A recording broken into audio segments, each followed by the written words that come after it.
les maîtres du mystère.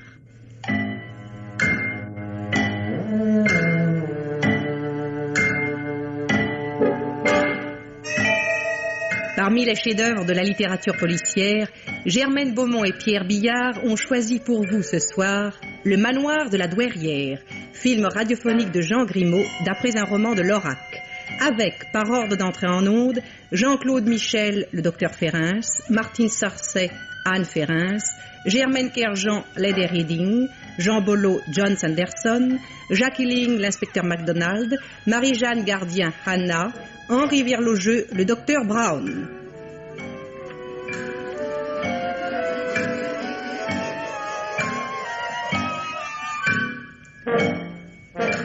Chronique de Germaine Beaumont et Roger Régent. Prise de son, Robert Borel et Serge Cléril. Bruitage, Henri Saint-Georges. Assistante, Marie-Denise Vanda. Réalisation, Pierre Billard.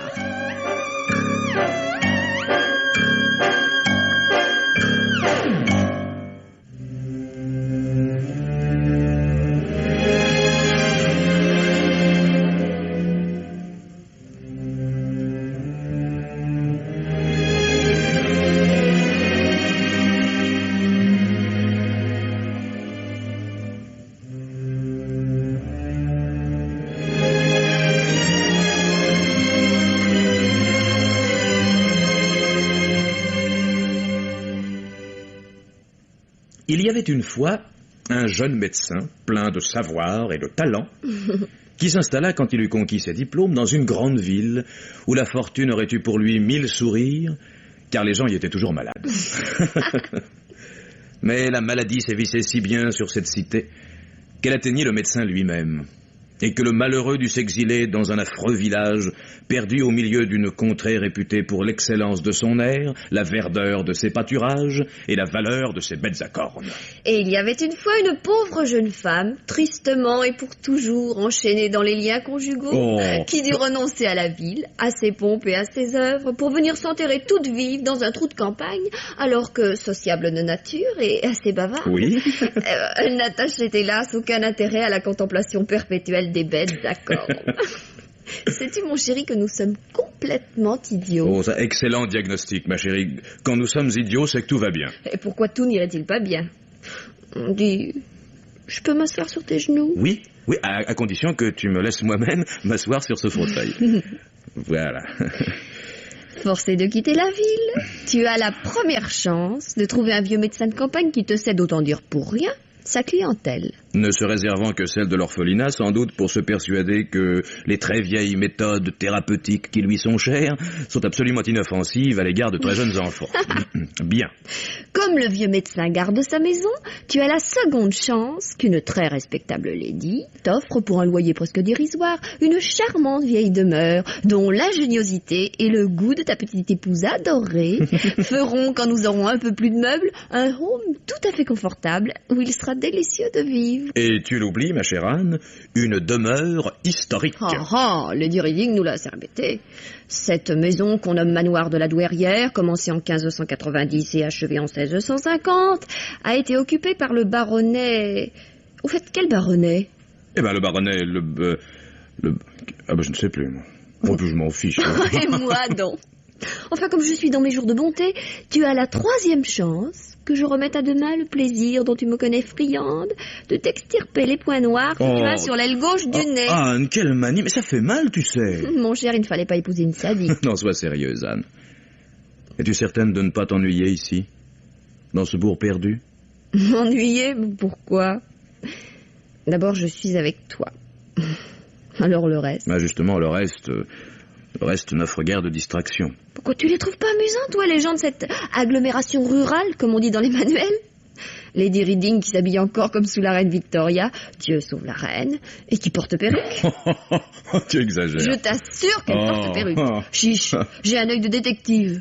Et son mari, Sir Reading, qui met des bottes et une culotte de cheval, non pas parce qu'il chevauche la plus noble conquête de l'homme, ce qui d'ailleurs ne serait plus guère de son âge, mais parce qu'il possède un troupeau de vaches de pure race. Et le docteur Brown, son prédécesseur, peut-être un petit peu gâté sur les bords. Un homme bien inoffensif en tout cas. Et qui ne sait guère parler que de sa collection d'algues marines. Catherine. Oh, les fucus, madame. En connaissez-vous les merveilles? Et les laminaires. Et Mrs. E.O., qui tient le bazar épicerie et chez laquelle on découvre dans des bocaux des bonbons à la menthe, eux aussi historiques, car ils doivent avoir vu le jour à l'époque des Plantagenets. Et Simon Baracombe, l'aubergiste, qui pour faire croire qu'il a été en sa jeunesse valet de chambre dans de grandes maisons, ne cesse de se frotter les mains comme un bedeau, en évitant soigneusement de vous regarder en face. Mais tu oublies le plus beau spécimen. Ah oui, Sister Monica. Va pour Sister, puisque c'est l'épithète dont tout le monde l'affuble. En fait, une simple infirmière. Et encore, je ne suis pas certain qu'elle ait tous les diplômes voulus. Elle est pourtant directrice de l'orphelinat. Ici, on ne doit pas y regarder de si près. Non, celle-là, je ne l'ai pas encore vue. Mais pour en entendre parler, alors ça, j'en ai entendu parler. Sister Monica. Les gens n'ont que ce nom-là dans la bouche. Il faut voir comme ils le prononcent. Avec des mines extasiées, joignant les mains, roulant au ciel des yeux pâmés. Oh, Sister Monica, elle est merveilleuse. Oh, Sister Monica, la bonté même descendue sur terre. Oh, Sister Monica, c'est une sainte. Mais une sainte. C'est peut-être vrai après tout. Des saintes, ça doit encore exister. À la campagne.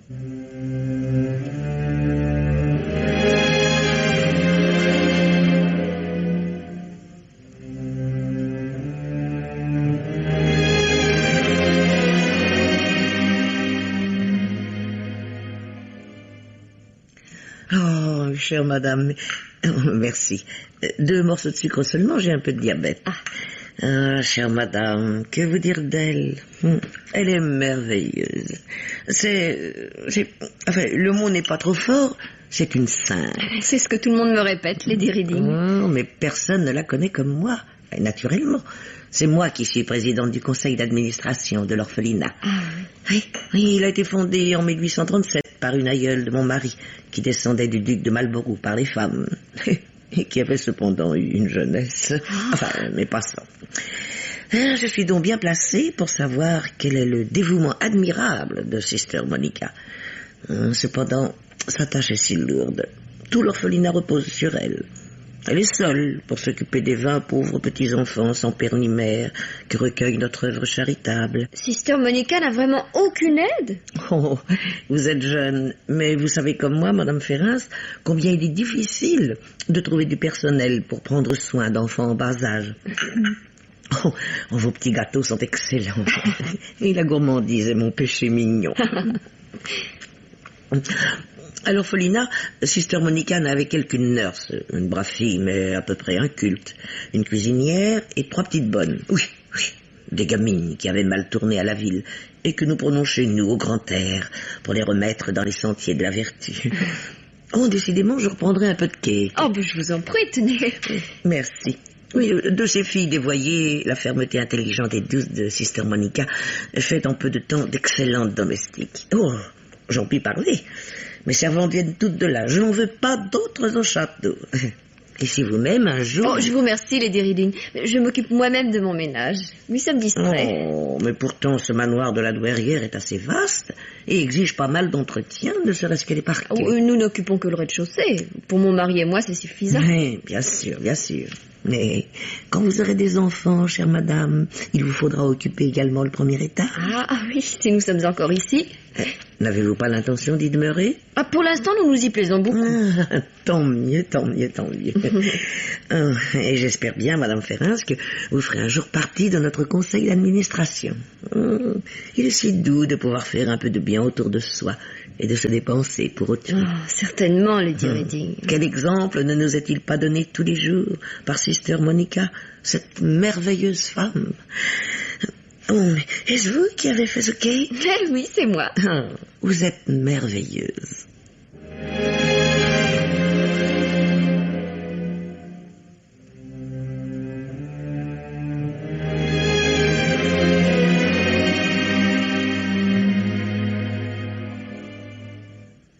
Voilà, Madame Ferrins, c'est fait. Votre gouttière ne fuira plus, elle est réparée. Je vous remercie, Monsieur Sanderson. Oh, de rien. Je viendrai encore la semaine prochaine vous déranger. Ce sera pour faire ramoner les cheminées et vérifier la toiture. Ah, bon. Ce manoir de la Douairière a été longtemps inhabité. S'il y a des choses qui ne vont pas, prévenez-moi. Vous êtes tout à fait aimable. Merci. Mais je fais mon métier, madame. Sir Reading m'a chargé du soin de ses propriétés. Je m'efforce que tout soit en état, voilà tout. Vous devez avoir beaucoup de travail. Ah, c'est-à-dire qu'il faut veiller un peu à tout et ouvrir l'œil. Et ça ne plaît pas toujours à tout le monde. Quoi, vous avez des ennemis? Des ennemis, c'est peut-être beaucoup dire, mais il y a des gens qui ne m'aiment pas beaucoup. Tiens, pourquoi? Mais je vais vous dire, Madame Ferrins. Et je ne suis pas d'ici. J'ai accepté ce poste d'intendant chez Sir Reading parce que, après la guerre, je n'ai pas trouvé autre chose et il faut bien vivre. Ah oui. Mais pour ceux d'ici, je suis un étranger. Vous savez, les gens d'ici, ils sont nés ici et de parents eux-mêmes nés ici. Ils ne sont jamais sortis d'ici. Ils forment un bloc. Et si vous n'êtes pas des leurs, ils ne vous admettent jamais. Mais alors, mon mari? Oh, le docteur Ferrins, c'est pas tout à fait la même chose. Il est médecin, le seul médecin du pays. Il leur faut bien un médecin. Et puis, il a la manière, votre mari. Il n'est pas fier pour un savant. Ah oui, ça c'est vrai, oui. Mais moi, est-ce que vous pensez que... Je peux vous parler franchement? Oh, certainement, oui, monsieur. Eh bien, vous, Madame Ferrins, il faudra un peu vous méfier. Me méfier?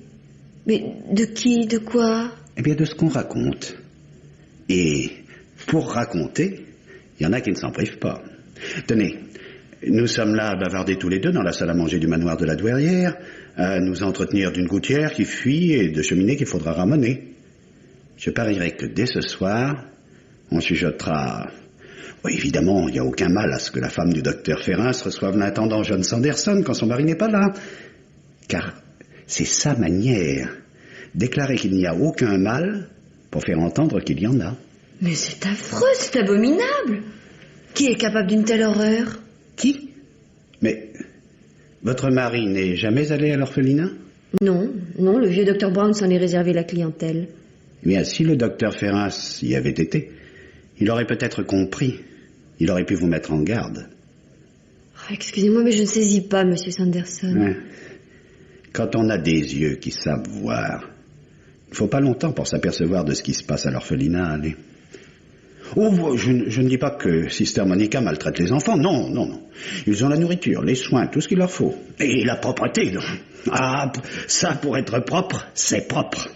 Ils ont tout, sauf l'essentiel. Un peu de tendresse, un peu d'affection, un peu de bonté. Bref, je dis ça très mal, je ne sais pas très bien parler, mais vous voyez ce que je veux dire. Oui, je vois. Mais vous êtes le premier. Oui, je sais. Je suis le seul à juger ainsi leur Sister Monica. Cela aussi, les gens d'ici ne me le pardonnent pas. Mais je la connais bien. Un caillou à la place du cœur. Et dans la bouche, une langue de vipère. Et comme elle s'arrange pour toujours tout connaître. Tenez, moi j'ai mes raisons de savoir ce qui en est. Je l'entends comme si j'y étais, débité de sa voix mielleuse, on dirait huilée. Évidemment, rien ne prouve que John Sanderson ait été l'amant de Nancy Bilton. Nancy Bilton? Oui, une gosse de 18 ans qui était bonne à l'orphelinat. Peut-être une pas grand-chose, j'en sais rien. On l'a retrouvée noyée dans le bief du moulin. Noyée? Noyée, oui. Il y a de ça 18 mois. On a raconté bien des choses alors. Mais pour moi, Nancy s'est jetée à l'eau parce qu'elle n'en pouvait plus d'être maltraitée, comme la Sister Monica traite ses gamines qu'on lui confie. Les gosses, elle les conduit à la baguette. Elle a raté sa carrière. Elle aurait dû être sergent dans l'armée. Mais avec les petites bonnes, c'est pire encore. Ah ben vous comprenez, sa farouche vertu s'irrite parce que ces filles-là ont fauté. Fauté. Qu'est-ce qu'elle sait de la vie, Sister Monica? Est-ce qu'elle peut savoir comment ça arrive, ces choses-là? Enfin, à ce qu'elle prétend. Mais je vous assure qu'elle leur en fait voir aux gamines. Alors on a beau peut-être n'avoir pas eu beaucoup de sagesse, il y a un moment où les humiliations vous mettent à bout et on se jette à l'eau. C'est ce qu'a fait Nancy Bilton. Et la faute à qui? Oh, mais vous détestez Sister Monica, monsieur Sanderson. Oh, mais je ne m'en cache pas. Mais comme elle me déteste tout autant, nous sommes quittes. Elle sait bien que j'ai percé à jour son hypocrisie. Oh, jamais un mot plus haut que l'autre, jamais un geste déplacé. Des gestes, d'ailleurs, elle n'en fait pas. Toujours les bras enfouis dans son éternel cap. C'est comme son visage. Tout est toujours immobile. Mais moi, je sais. Un monstre d'autorité, voilà ce qu'elle est. Et son plaisir, la seule chose qui la réjouit, c'est de faire du mal. Une refoulée, voilà tout. En effet. Et notez qu'on ne sait même pas très bien qui elle est, d'où elle sort. Elle est Sister Monica, ça leur suffit aux gens d'ici. Lady Reading a tout de même dû prendre des renseignements sur elle avant de l'engager comme directrice. Lady Reading. Ah, celle-là. C'est comme son mari, Sir Reading. Non, mais je ne veux rien dire sur eux. Ils me font vivre. Vous saurez d'ailleurs bien vous-même ce qu'ils valent l'un et l'autre. Et Sister Monica, je vous souhaite de ne pas apprendre trop vite ce dont elle est capable. Sister Monica, la merveilleuse.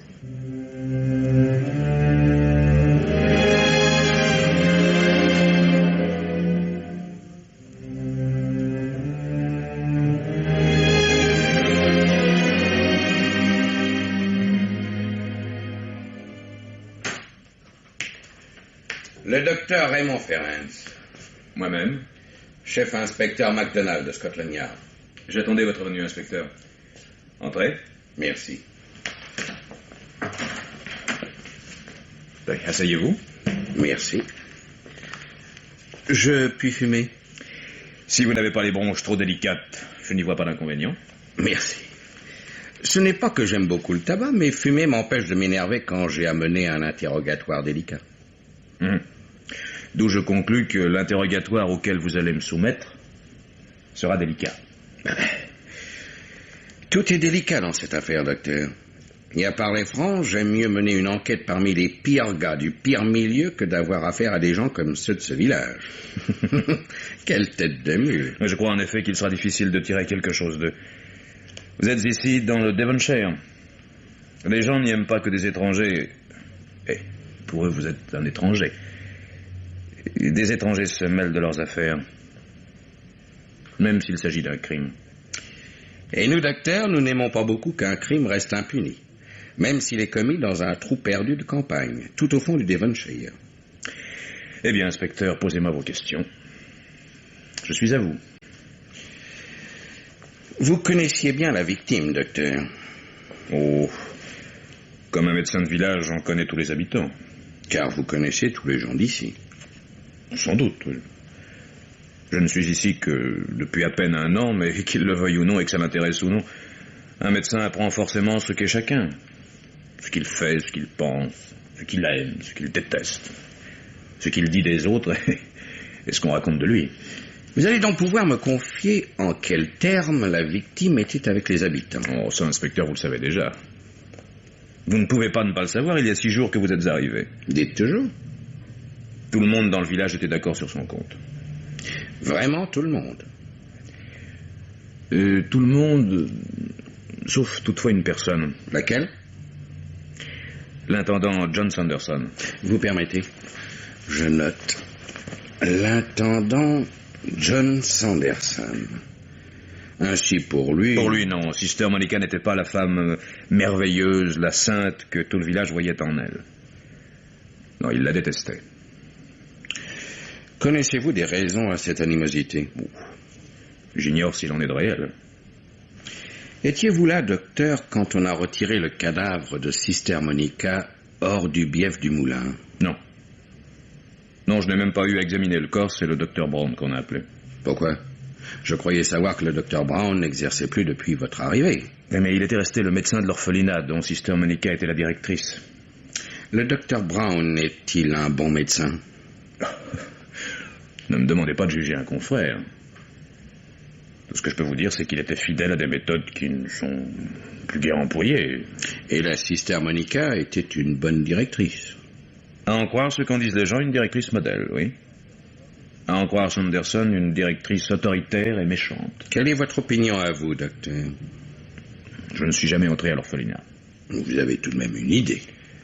Je préfère m'en tenir aux faits. Soit. À propos de faits, vous avez bien entendu parler de la mort d'une certaine Nancy Bilton. J'en ai entendu parler, en effet. Mais ce décès a eu lieu avant mon arrivée ici. Je ne sais rien de cette affaire par moi-même. Établissez-vous un lien entre la mort de Nancy Bilton et celle de Sister Monica? Oh, je n'en sais rien encore. Mais je suis forcé de remarquer cette coïncidence. Du même endroit de la rivière, du bief du moulin, on retire 2 noyés. L'une est une domestique de l'orphelinat, l'autre est la directrice du même orphelinat. En effet, mais dans le premier cas, l'enquête a conclu un suicide.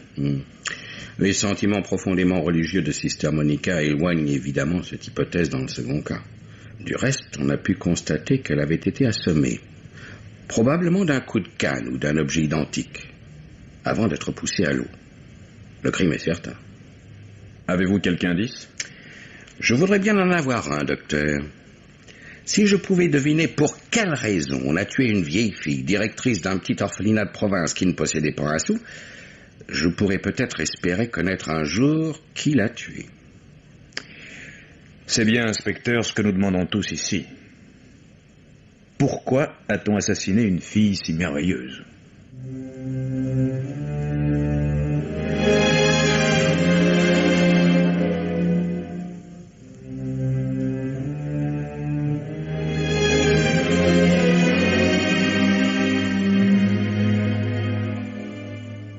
Vous prendrez bien une tasse de thé, inspecteur? Je vous remercie, Lady Reading. Oh, inspecteur, vous pourriez aussi bien m'interroger, puisque c'est votre métier, tout en prenant une tasse de thé. Ce serait tellement plus gentil. Merci, mais je n'aime pas le thé. Qu'entends-je? Vous n'aimez pas le thé? Non, je n'aime pas le thé. Alors vous n'êtes pas anglais? Je vous assure que je Non, suis non. anglais, mais Si vous n'aimez pas le thé, vous n'êtes pas anglais. Vous ne m'en ferez pas démordre. si vous le voulez bien, nous en viendrons à l'objet précis de ma visite. Mon enquête sur la mort de Sister Monica. Oh, une sainte, inspecteur, une sainte. Mais il m'eût tout de même été plus agréable d'en parler si vous aviez pris une tasse de thé. Oui, moi je ne saurais me passer de mon thé. Et pourtant j'ai du diabète. Peu. Mais cependant un peu. Oui, très peu. Pouvez-vous me dire, Lady Reading, qui était Sister Monica? Oh, je vous répondrai volontiers, inspecteur. J'ai le respect de la justice.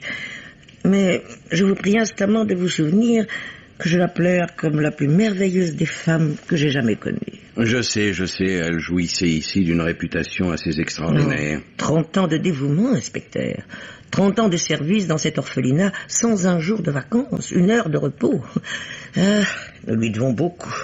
Les orphelins aussi, sans doute. Oui, mais ils étaient trop petits pour s'en apercevoir. Oh, et quelle âme pure, inspecteur. Quel caractère d'élite.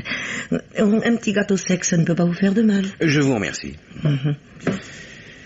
Saviez-vous que Sister Monica avait été mariée? Mariée? Sister Monica? Impossible, inspecteur, tout à fait impossible. Mariée, peut-être pas aux yeux de la loi, mais comprenez-moi, Lady Reading, les résultats de l'autopsie sont formels. Je ne le suis pas, moi.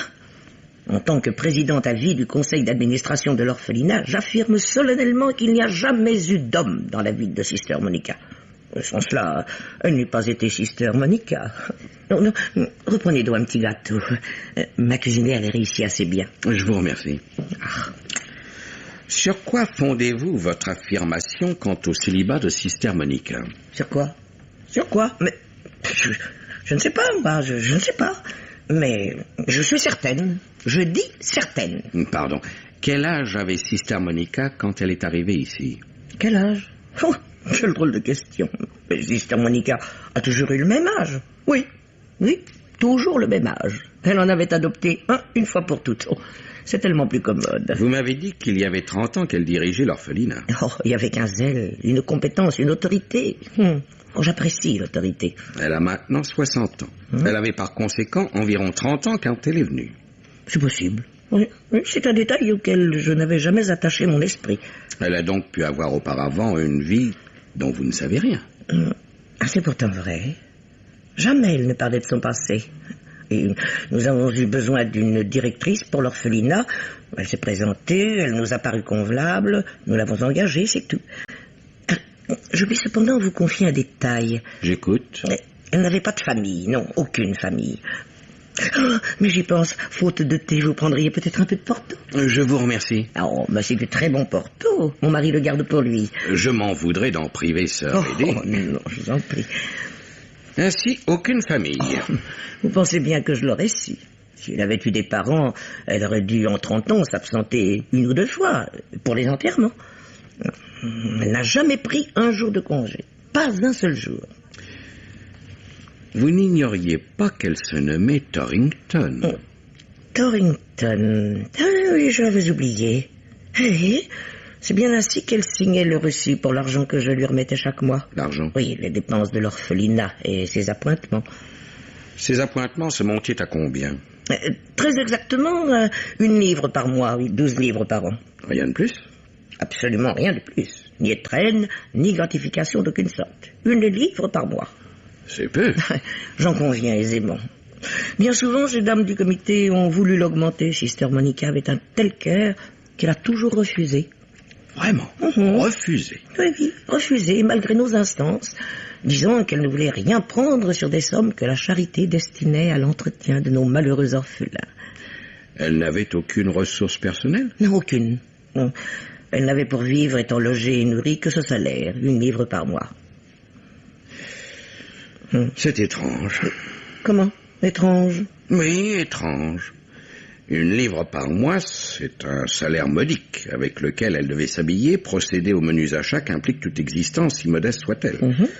Or, gagnant 1 livre par mois, Miss Torrington trouvait le moyen d'envoyer chaque mois, par lettre recommandée, 2 livres à la Société de construction du Sud-Ouest. Une très honorable et solide société anonyme, où elle se constituait ainsi un capital. Ma foi, depuis le temps qu'elle se livre à cette opération, le magot est assez joli. Oh, impossible, inspecteur, je ne vous crois pas. Je regrette les faits sont là, Lady Reading. Dans la boîte aux lettres de l'orphelinat, j'ai trouvé une lettre de la Société de construction du Sud-Ouest, accusant réception du dernier envoi de Miss Torrington. Oui. J'ai fait faire une enquête au siège de la société. J'ai ainsi appris que Miss Torrington y disposait Oh, ne me dites pas de chiffres. Je ne pourrais supporter cette révélation. Ah, c'en est trop pour moi en une seule journée. Vous êtes anglais et vous n'aimez pas le thé. Sister Monica a connu un homme, et quelle honte, peut-être en dehors du mariage. Et elle aurait détourné des fonds de l'orphelinat, volé l'argent que les âmes compatissantes nous versent pour que puissent être élevés convenablement de petits orphelins. Oh, les pauvres enfants, si petits et déjà victimes. Et nous, inspecteur, nous, les membres du conseil d'administration, elle nous volait donc aussi. Et de plus, elle se moquait de nous. Elle nous dupait, voilà le mot, elle nous dupait. Oh, c'est un scandale, un épouvantable scandale. Calmez-vous, Lady Reading, et tranquillisez-vous. Un expert, sur ma demande, a vérifié la comptabilité de l'orphelinat. Tout est en ordre. Dans un ordre méticuleux, même. Rien n'a été soustrait dans la caisse. Oh, merveilleuse, Sister Monica. Pas un penny, elle n'a pas pris un penny. Je vous le disais bien, inspecteur, une sainte. Un petit gâteau. Vous voyez, j'en prends un. Sister Monica n'a pas pris un penny. Ce n'est pas pour simplifier le problème. Cet argent qu'elle envoyait régulièrement à la Société de construction du Sud-Ouest, elle ne le fabriquait pas. Il fallait bien qu'il lui vînt de quelque part, de quelqu'un. De quelque part? De quelqu'un? Mais vous avez raison. C'est même drôle d'avoir raison à ce point. Oui, il fallait que cet argent lui vînt de quelqu'un. De quelqu'un, Lady Reading. De quelqu'un qui pourrait bien être son assassin.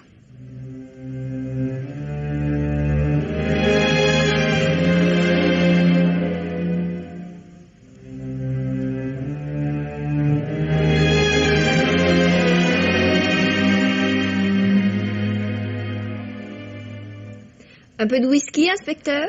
Volontiers, Madame Ferrins. Avec de l'eau? Non, pas d'eau, ma chérie. Tu peux bien accorder à l'inspecteur MacDonald un plein verre de whisky pur. Il t'a fait gagner ton pari. Quel pari? Comme tu l'avais parié, Lady Reading porte une perruque. Ah! Et même, mais ce détail t'avait échappé, un dentier.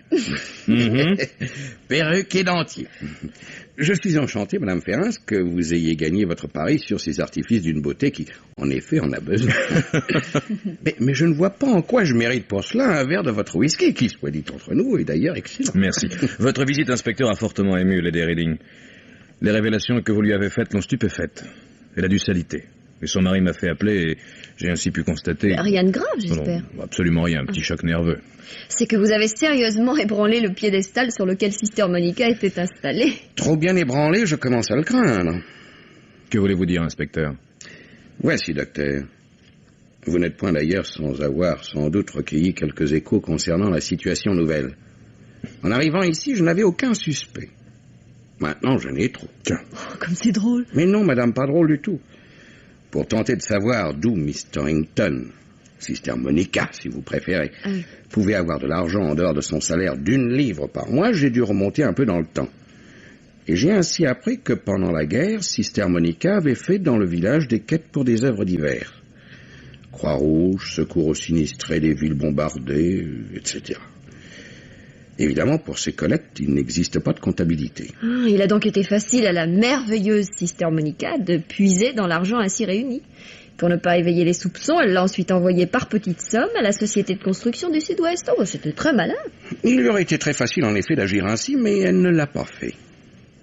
Les fonds sont bien parvenus aux œuvres auxquelles ils étaient destinés et correspondent, tout au moins en gros, à ce qu'on pouvait collecter dans une localité de l'importance de celle-ci. Alors, j'ai bien été obligé de demander aux gens pour quelles œuvres Sister Monica avait quêté, ce qu'à peu près il lui avait donné. Et la pensée qu'elle avait pu en mettre dans sa poche les a si bien révoltés que pour eux, Sister Monica n'est plus du tout la merveilleuse, mais là, plus du tout. Comme ils sont furieux d'avoir risqué d'être bernés, ils se vengent. Et muets jusqu'à présent, formant bloc contre moi, ils bavardent. Ils bavardent, et j'en apprends. Le braconnier qui pêchait la grenade, c'est elle qui l'a dénoncé. Le mari qui trompait sa femme, c'est elle qui l'a raconté. Le fermier qui dissimulait à Sir Reading des sacs de blé sur chaque récolte, c'est elle qui l'a fait savoir au châtelain. Bien des gens pouvaient avoir des motifs de se venger d'elle. Monsieur Sanderson avait donc raison. John Sanderson, madame, a peut-être tort d'avoir eu tant raison. Le soupçonnez-vous? Pour ce qui est de Miss Monica, Sanderson me paraît avoir un alibi. Mais il a été mêlé de près, de plus près peut-être qu'il ne veut le dire, à l'affaire Nancy Bilton. Ce n'est pas vrai. Comment le savez-vous, docteur?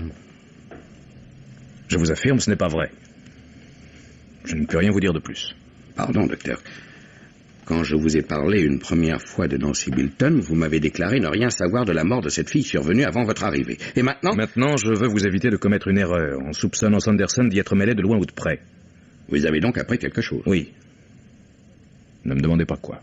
Je vous le demande au contraire, vous devez parler. Et moi, je refuse de vous répondre. Raymond, mon chéri, je t'en prie. Ah, mon amour, ne t'occupe pas de ça. Mais si John Sanderson n'est pour rien dans cette affaire... Il n'y est pour rien. Je ne puis vous croire que si vous me dites comment vous le savez. Un médecin est tenu par le secret professionnel. Même s'il s'agit de sauver un homme? Comment vos soupçons sur Sanderson sont-ils donc... Assez précis, oui, docteur. Il n'est personne ici qui n'affirme qu'il était l'amant de Nancy. Il s'en défend, mais mal. Et je comprends qu'il ne soit pas très tentant de reconnaître avoir aimé une fille comme Nancy, surtout quand elle a été assassinée. Vous savez donc qu'elle ne s'est pas jetée à l'eau. Mais vous aussi, docteur, vous savez qu'on l'y a jetée. Ce n'est pas Sanderson. Alors qui est-ce? Parlez. Raymond, je t'en supplie. Ah, je t'en supplie également. Mais dis au moins ce que tu peux dire. Nancy Bilton avait un amant. Dans le village? Oui. Ce n'était pas John Sanderson? Non. Elle a rencontré cet amant près du bief du moulin. C'est un endroit désert, couvert, très propice à ce genre de rencontre. Cet amant l'avait décidé à fuir avec lui. Elle n'avait donc pas de raison de se suicider. Pas de raison. Pas de raison. Continuez, docteur. Une dernière fois avant le jour fixé pour leur départ secret, ils s'étaient donné rendez-vous à leur lieu habituel. Lui s'est trouvé retardé. Quand il est venu, un peu avant d'arriver, il a vu 2 ombres sortir du couvert. Il s'est caché rapidement.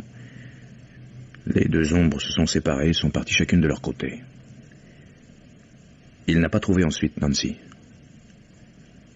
Il a pensé qu'effrayée elle aussi par la présence des 2 ombres, elle était rentrée à l'orphelinat sans l'attendre. Et le lendemain, on retirait de l'eau son cadavre. Pourquoi son amant, alors, n'a-t-il pas parlé? Il a eu peur. Peur de quoi? L'une des ombres était un homme, que dans la nuit il n'a pas reconnu.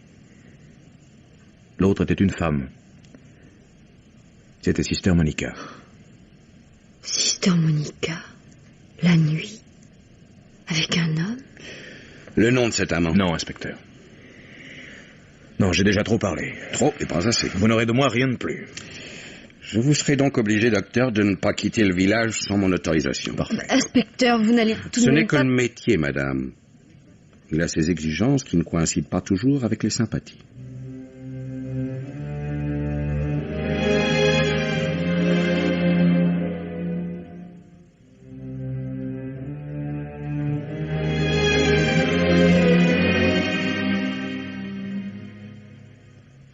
Vous vous nommez Anna Barrow. Oui, monsieur le commissaire. Inspecteur, chef inspecteur, simplement. Oh, pour une pauvre vieille comme me voilà, dans la police, vous êtes tous des commissaires. Vieille? Vous n'avez que 62 ans. Ah, mais c'est un âge quand on a travaillé toute sa vie. Dans cet orphelinat, vous étiez nurse. C'est Sister Monica qui voulait qu'on m'appelle comme ça.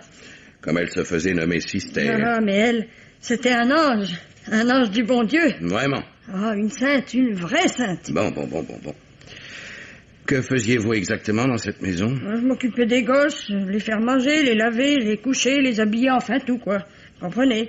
Et puis, lundi, je conduisais le docteur Brown. Comment vous conduisiez le docteur Brown? Oui, le lundi, c'était le jour où le docteur Brown venait faire passer la visite aux orphelins. Et il n'est plus tout jeune, le docteur Brown. Il avait peur des parquets de Sister Monica. C'était sa manière, Sister Monica. Les parquets, les escaliers cirés à glace. On aurait pu s'y voir tant ils étaient luisants. Vous aidiez donc le docteur Brown à circuler sur ces parquets casse-cou? Oui, parce que moi, j'étais toujours en pantoufles. Et puis après, j'assistais à l'auscultation. Pour noter les prescriptions du médecin? Oh, je pouvais pas faire ça. Je sais pas écrire et je sais pas lire non plus. C'était Sister Monica qui marquait tout ça dans le registre. Après, je reconduisais le docteur Brown jusqu'au portail. Mais je le reconduirai plus. Les orphelins sont partis. On les a expédiés dans d'autres maisons. Et moi aussi, on va m'envoyer ailleurs. J'aimais bien les lundis ici. Pourquoi? C'était un peu comme un dimanche. Un jour pas comme les autres. Ça compte quand on sort jamais. Vous n'êtes jamais sorti de l'orphelinat? Jamais. C'était défendu. Sister Monica voulait pas. Elle interdisait également toute sortie aux petites bonnes. Ah, bien sûr, mais elle demandait pas de permission pour filer, hein, à cet âge-là. Et Sister Monica, sortait-elle souvent? Oh, ce qu'il fallait pour aller chez les fournisseurs. Et puis, la nuit aussi. La nuit? Où allait-elle la nuit? Ah, est-ce que je sais, moi? Elle disait qu'elle allait méditer. Mais c'était une femme qui travaillait de la tête, hein. Elle était très sévère, n'est-ce pas? C'est-à-dire qu'il fallait marcher droit. Surtout toi, Anna Barrow. C'était un ange, je vous dis. Ne répète pas ta leçon trop bien apprise. Tu as l'air d'un lapin devant une fouine. La fouine est morte, tu peux parler. Elle était dure avec toi, très dure. C'est-à-dire que... Elle était dure, elle t'humiliait. Car quand elle t'a engagé, elle a su d'où tu sortais.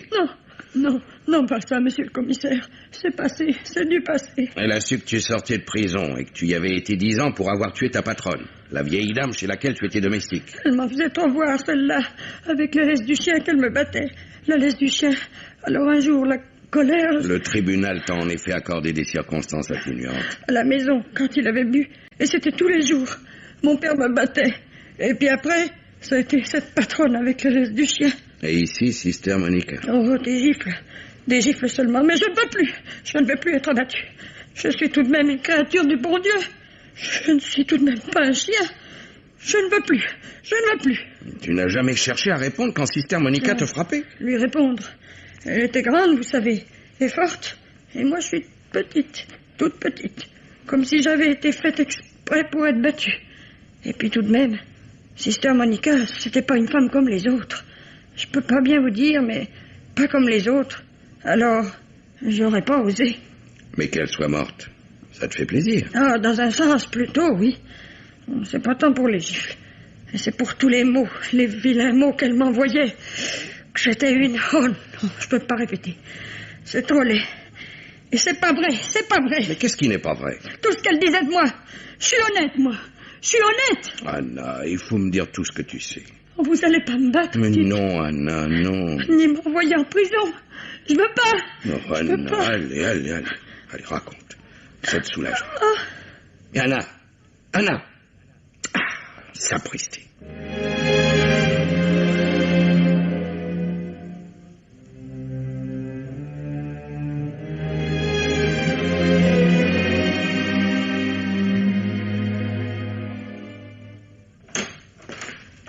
C'est vous, inspecteur. C'est moi. Bonjour, Madame Ferrance. Votre mari n'est pas là? Ah non, il est allé voir un malade. Je peux tout de même entrer? Si vous y tenez.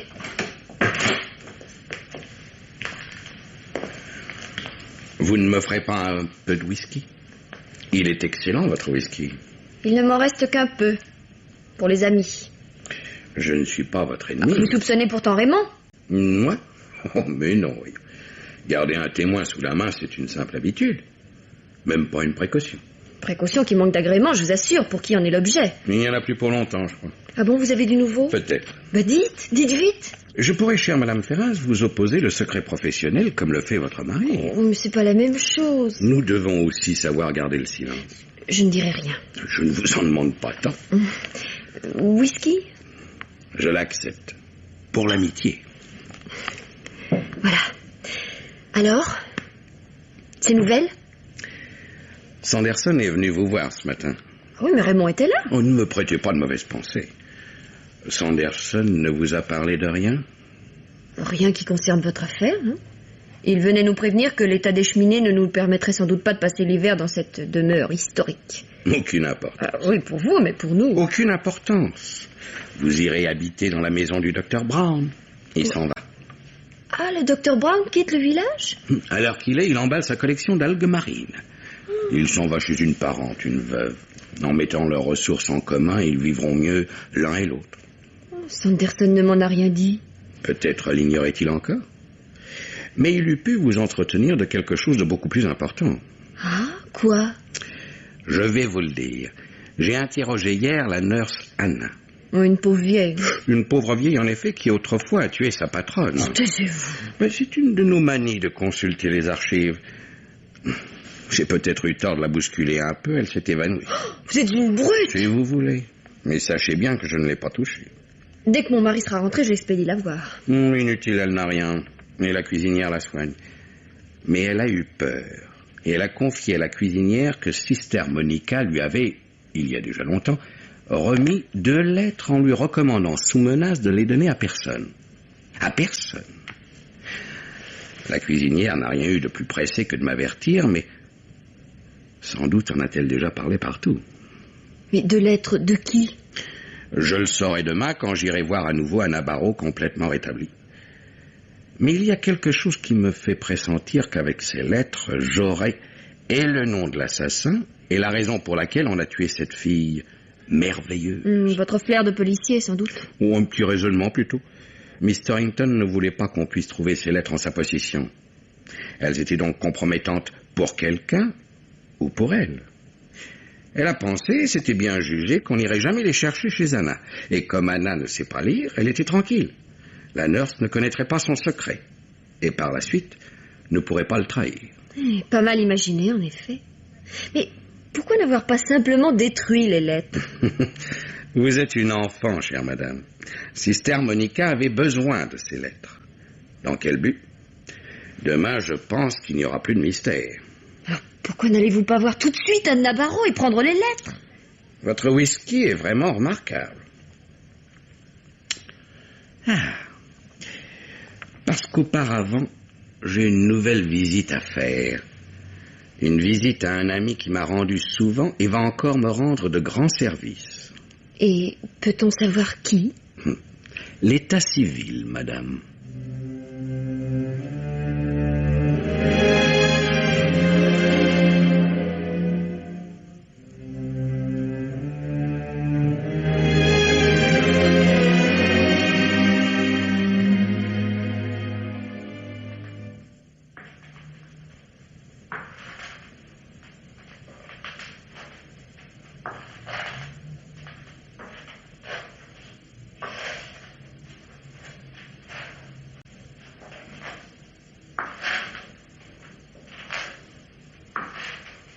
Oh, les mains!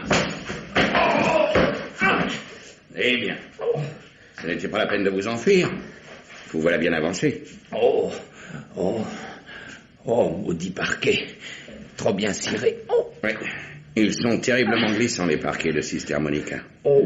Et puis cette petite marche traîtresse que vous n'avez pas vue dans l'obscurité. Vous avez fait une satanée chute. Je suis fichu. Allons. Vous n'avez peut-être pas grand-chose. Oh, un médecin ne peut pas s'y tromper.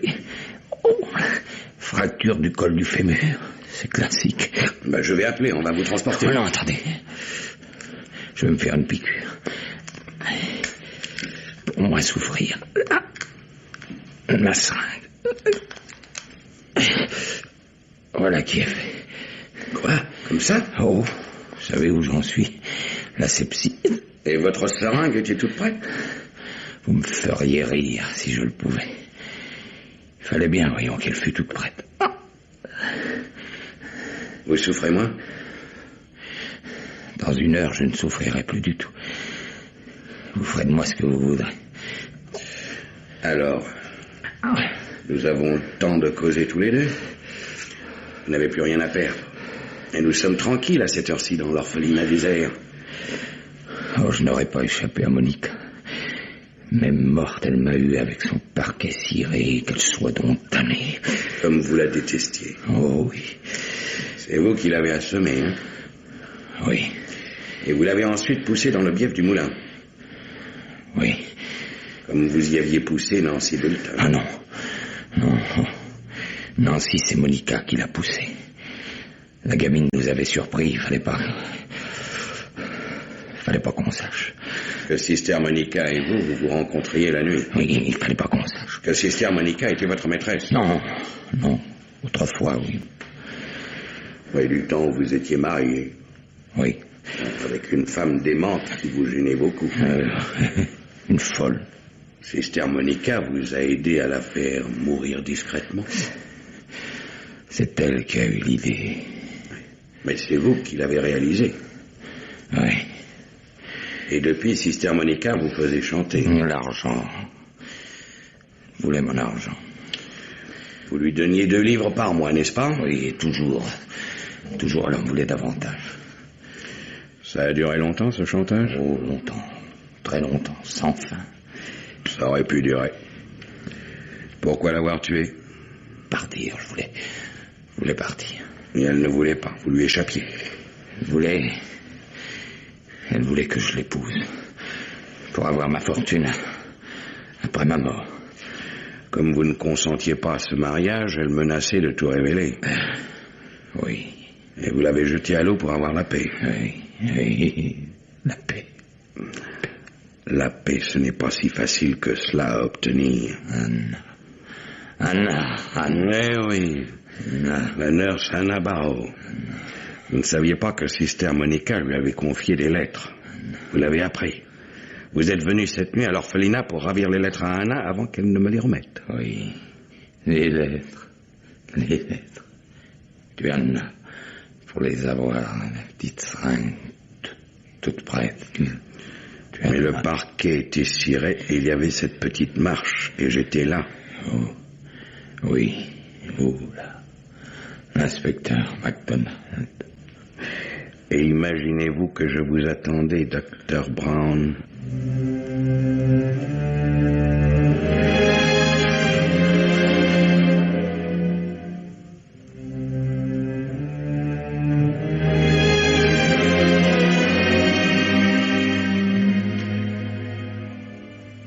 Il ne s'était pas trompé, en effet, le Dr. Brown. 1 heure après, il ne souffrait plus. Il était mort. Il avait une seringue toute prête dans sa trousse. Il avait tout perdu. C'était la seule chose qui lui restait à faire. Et qu'allez-vous faire maintenant, inspecteur? Bon, faire un rapport. C'est toujours comme ça que ça finit. Un rapport secret pour la justice. Aux gens d'ici, je raconterai que j'avais appelé le Dr. Brown au chevet d'Anna Barrow, qui n'était pas très bien, et qu'accidentellement il a glissé et s'est tué. Et c'est presque vrai.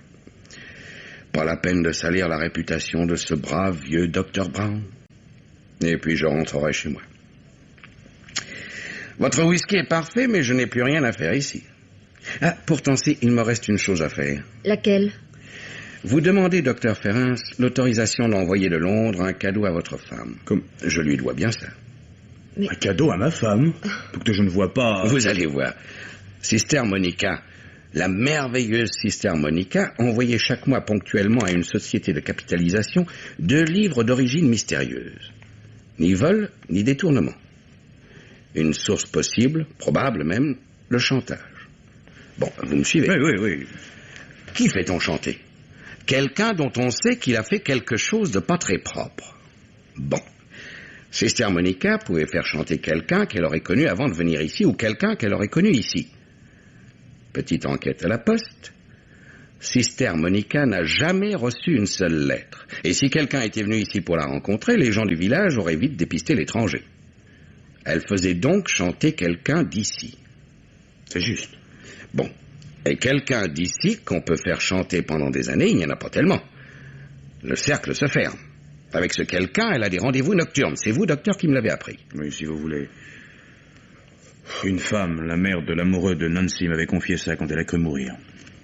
Le garçon est soldat, il est loin. Je me moque maintenant de ce garçon. Oui, je m'en doute, sinon je n'aurais rien dit. Secret promis, docteur. Le cercle se restreint, je vous ai dit. Un petit tour à la mairie, un petit plongeon dans l'état civil. 1 an après l'arrivée de Monica Torrington, le docteur Brown perd sa femme, crise de démence. À cette époque-là, elle n'était sans doute pas mal, Sister Monica. Du moins, elle était jeune. Et l'état civil m'apprend qu'elle n'a jamais été mariée, alors que l'autopsie peut faire croire le contraire. Un médecin, une infirmière, une épouse démente. Un peu d'imagination. Pourquoi pas? Oui, pourquoi pas? Le docteur Brown, amant de Miss Monica. Mais moi, quel est mon rôle dans cette affaire? Mais j'y arrive, chère madame. Je n'ai que des présomptions, et assez vagues à l'écart du docteur Brown. Il me faut une certitude, une preuve. Je vous raconte alors, madame Ferrens, qu'Anna va me remettre des lettres. Et vous, que faites-vous? Oh, inspecteur, c'est tout à fait fortuitement... Tout à fait fortuitement, en effet, que vous rendant chez le docteur Brown pour arranger avec lui votre déménagement, que vous lui parlez de ces lettres. Comme exactement ce que j'attendais de vous. Ah, écoutez, inspecteur, vous... Est-il si grave de m'être servi d'un petit travers de votre charmante épouse qui est un peu bavarde? Oui, ça... Oh, comme presque toutes les femmes, madame. Si j'avais été trouvé, moi, le docteur Brown, pour lui parler de ces lettres, ma visite aurait pu le mettre en garde. Tout au contraire de ce que j'espérais. Il a voulu reprendre les lettres, je l'attendais. Vous n'avez donc pas été surpris de le voir dans le couloir de l'orphelinat? Si, tout de même un peu. Parce que je vais vous l'avouer, les lettres, je les ai imaginées. Ah, mais alors Anna n'a rien confié à la cuisinière ni à personne. J'ai inventé ces lettres. Mais, inspecteur, c'est un mensonge. Madame, quand on tend un piège, il faut y mettre un appât. Mais enfin, si le docteur Brown n'avait été pour rien dans l'affaire... J'avais fait avec moi-même un pari, docteur, j'ai gagné. Si j'avais perdu, je n'avais qu'à en faire un autre. En somme, un calcul de probabilité. C'est ça qu'on appelle la police scientifique, sans doute. Voilà. Et puis, je vous adressais une prière, madame. Je me méfie. C'est anodin. Quand vous verrez Lady Reading, dites-lui de ma part qu'on peut ne pas aimer le thé et être cependant un bon Anglais. Mais que si on n'aime pas le whisky, alors vraiment, on n'est pas Anglais. J'ai compris, inspecteur. Le coup de l'étrier, sans rancune. Sans rancune.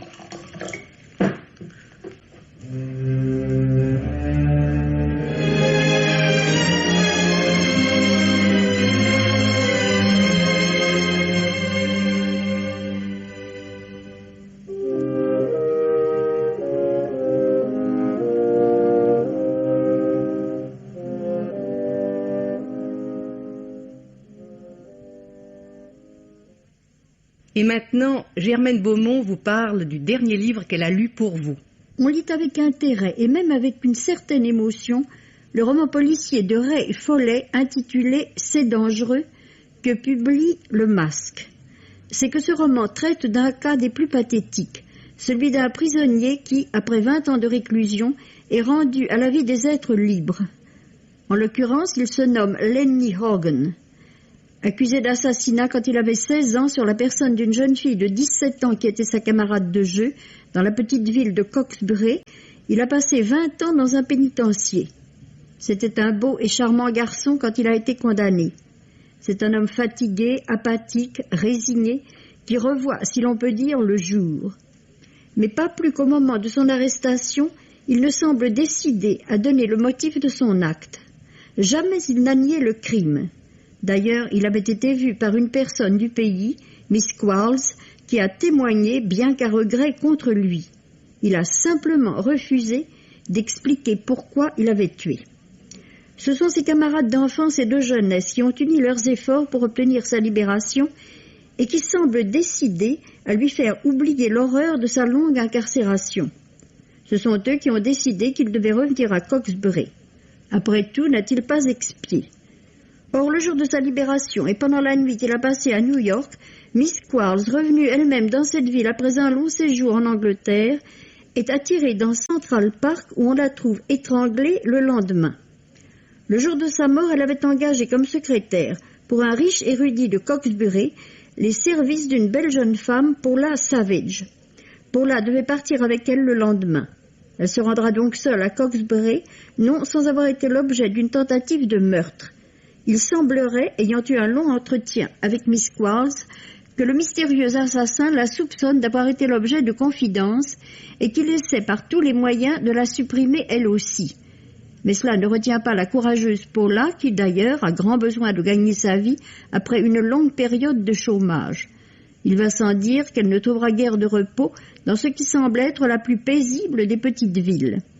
Le roman est bien mené et les épisodes dramatiques en renouvellent constamment l'intérêt. On découvre que si le prisonnier est libre désormais, des hommes libres peuvent être prisonniers de lourds secrets. C'est dangereux par Ray Foley et publié dans la collection Le Masque. Roger Régent vous parle du dernier film qu'il a vu. L'histoire de cette société anonyme du crime, fondée aux États-Unis il y a pas mal d'années déjà, tel est le sujet du film réalisé par Burt Balaban et Stuart Rosenberg, sous ce titre curieux pour une œuvre cinématographique, Crime, Société Anonyme. C'est le fonctionnement d'un gang qui est démonté et étalé devant nous. Le chef, le caïd comme l'on dit, est un certain Lepke. Il passe de véritables contrats avec des tueurs professionnels afin d'éliminer les personnages qui le gênent et qui contrarient la marche du syndicat du crime. On voit tout ce qu'il y a d'affreux dans cette espèce de codification, de bureaucratisation du crime. Nous sommes loin, très loin du romantisme criminel de certains auteurs, les auteurs anglais par exemple. Le film est réalisé avec un grand réalisme.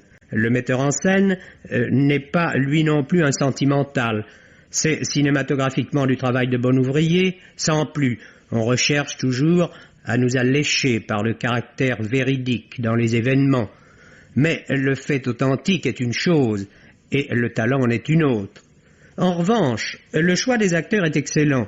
Stuart Whiteman est bien. David Stewart, bien aussi, ainsi que Peter Falk dans le rôle de Reels. Mais Britt apporte le seul sourire féminin de l'histoire, si l'on peut toutefois appeler sourire ce rictus amer qui lui est imposé par le monde de brutes qui l'entoure.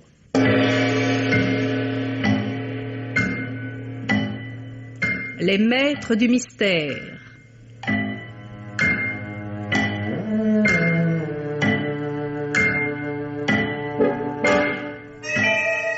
Parmi les chefs-d'œuvre de la littérature policière, Germaine Beaumont et Pierre Billard ont choisi pour vous ce soir Le Manoir de la Douairière, film radiophonique de Jean Grimaud d'après un roman de Lorac, avec, par ordre d'entrée en onde, Jean-Claude Michel, le docteur Ferrins, Martine Sarcey, Anne Ferrins, Germaine Kerjean, Lady Reading, Jean Bollot, John Sanderson, Jacques Hilling, l'inspecteur MacDonald, Marie-Jeanne Gardien, Hannah, Henri Virlogeux, le docteur Brown.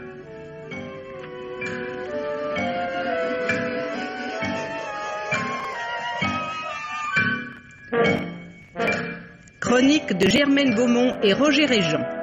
Prise de son, Robert Borel et Serge Cléril. Bruitage, Henri Saint-Georges. Assistante, Marie-Denise Vanda. Réalisation, Pierre Billard.